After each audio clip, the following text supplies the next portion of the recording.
Hey everyone, welcome to my new YouTube series called Monday Maps, where a few times a month I'm going to show you how to create cool animated map elements both in Adobe After Effects and other programs. So if you want to see these episodes, be sure to subscribe to my channel and hit that notification bell. In today's episode, I'm going to be creating a 3D animated map marker inside of Adobe After Effects. If you want to download the project file, just follow my link in the video description.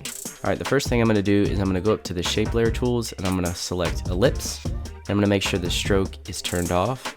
And now I'm going to click and drag and hold the shift key to constrain the proportions here.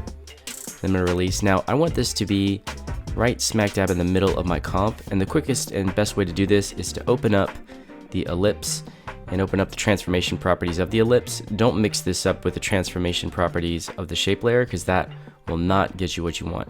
And here under the position attribute, I'm just going to zero that out, and that'll put that right in the middle, exactly where I want it.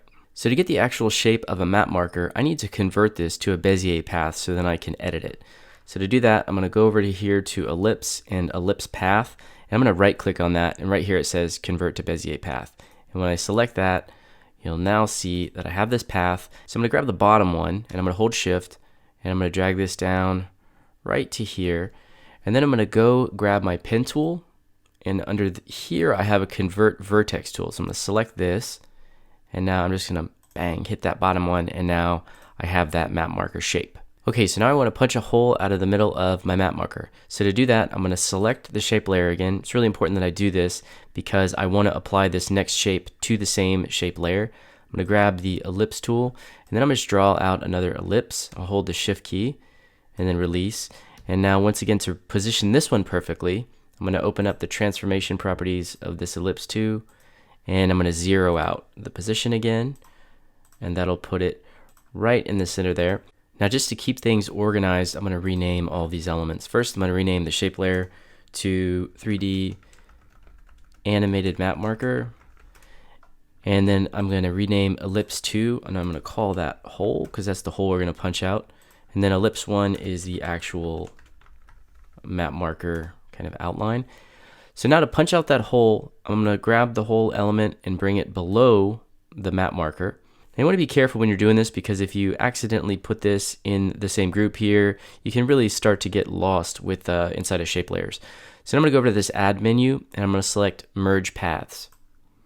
And that's going to add this merge paths as well as a fill and a stroke. So to control the colors of our marker now, I'm going to have to open up this fill here. Now I'm going to open up merge paths and change the mode here to subtract, and that's going to knock out that hole of my map marker. And to change the size of that, I'm going to open up the whole element and I'm going to bring this size to, let's say, 100. That's pretty cool. Okay, and I'll close all this off. Now to be able to better control this, I want to move the anchor point of this to the bottom, because if I bring this into other comps and I'm rotating it or animating it on, I want it to animate from that point. Or if I'm even just placing it on a map, I want the anchor point to be right there. So to move the anchor point, there's a tool up here called Pan Behind, what's also known as the anchor point tool. I'm going to select that, and I'm going to grab my anchor point of my shape layer, and I'm going to hold the command or control key, and then I'm drag that all the way to the bottom, and that'll snap that. And now that's cool. You can see if I just grab the actual shape layer here and I hit scale and position and I start to move it around in rotation, if I start to scale it, it's going to scale up from the anchor point. If I rotate it, it's going to rotate from that anchor point. So all very good and well. It's ready for animation.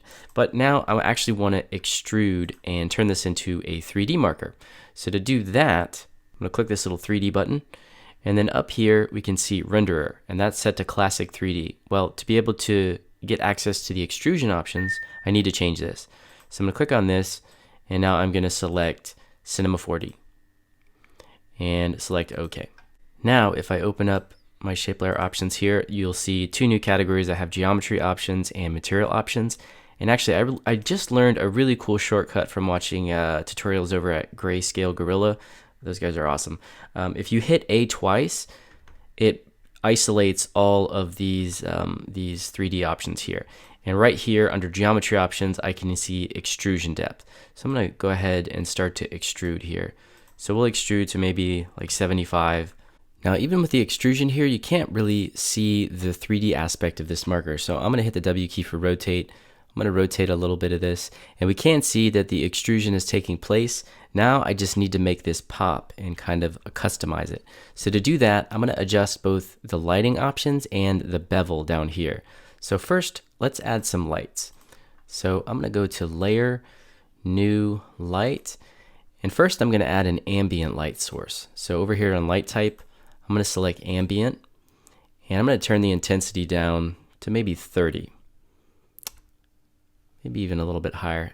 To adjust the lighting settings, I just need to double click on the light. I'm going to adjust that to 40 maybe. So I'm going to try to keep it as simple as possible here with two light sources. I'm going to have an ambient light source, and then I'm going to use a spotlight. So then I'm going to go up to Layer, New Light, and select Spotlight. And I'm going to keep all the standard settings or default settings set up here. I'm going to click OK. So now we have the spotlight.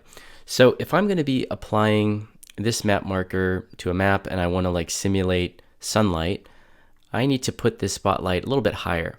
So to do that, I'm just going to quickly switch my view layout to two views.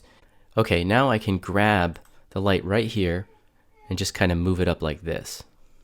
Now I have it pointing down on the marker. Now I'm going to go back to one view so we can just see the active camera here.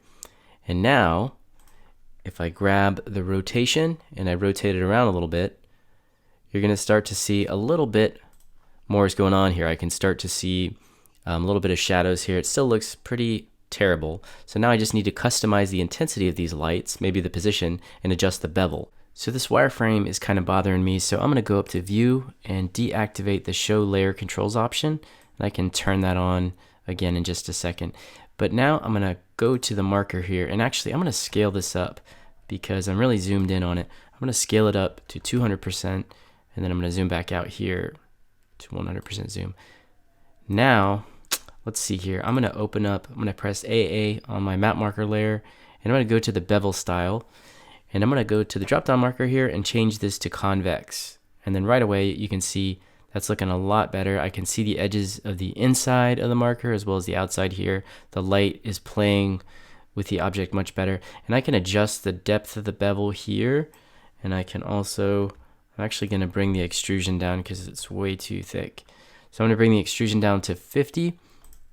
And that is looking a lot better. One other thing I'm going to do is I want to move my anchor point here. So I'm going to open the transformation properties and I'm going to turn the orientation a little bit so I can look at this from the side. And you can see I'm going to turn my layer control view back on. And as I turn this around, you can see that the anchor point is on the front end of it. So I want it to be kind of in the middle here. And I can go to anchor point and the Z option is here. So I'm going to move the Z so that it's more in the middle so it'll animate a little bit better. And I can just do half of my extrusion, 25 pixels. We'll put that right where I want it. Now I'm going to move that orientation back to 28. And now I'm ready to animate this. So let's just do a basic scale up, make it simple. So I'm going to have this come in over the course of 15 frames. I'm going to add a keyframe here to scale.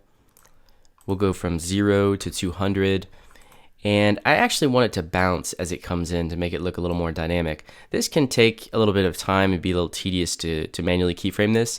So I found an article from Cinecom.net from Jordy. And this is a really good article. It's a couple of years old, but it's 5 different expressions. And the first one here is the bounce expression. So I'm going to leave a link to this in the video description so you can find it.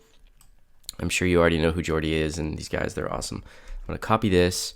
I'm going to go back here. I'm going to alt click on scale, and then I'm going to paste that expression in. And now it'll have that nice bounce effect. So let's have a look at this.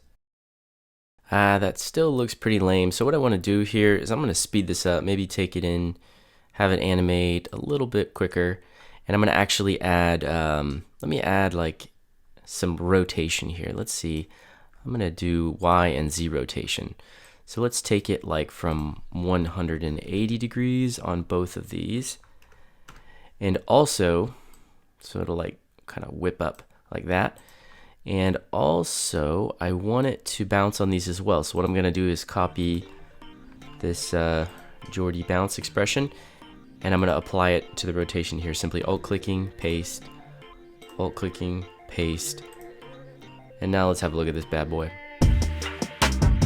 This So there you have it, that's how you can create a 3D animated map marker inside of Adobe After Effects. Once again, if you want to check out the project files, you can download them, follow the link in the video description. If you liked the tutorial, hit the thumbs up button, leave me a comment, let me know what you thought. And if you want to see more content like this, be sure to subscribe to the channel and hit that notification bell. And I'll see you next time.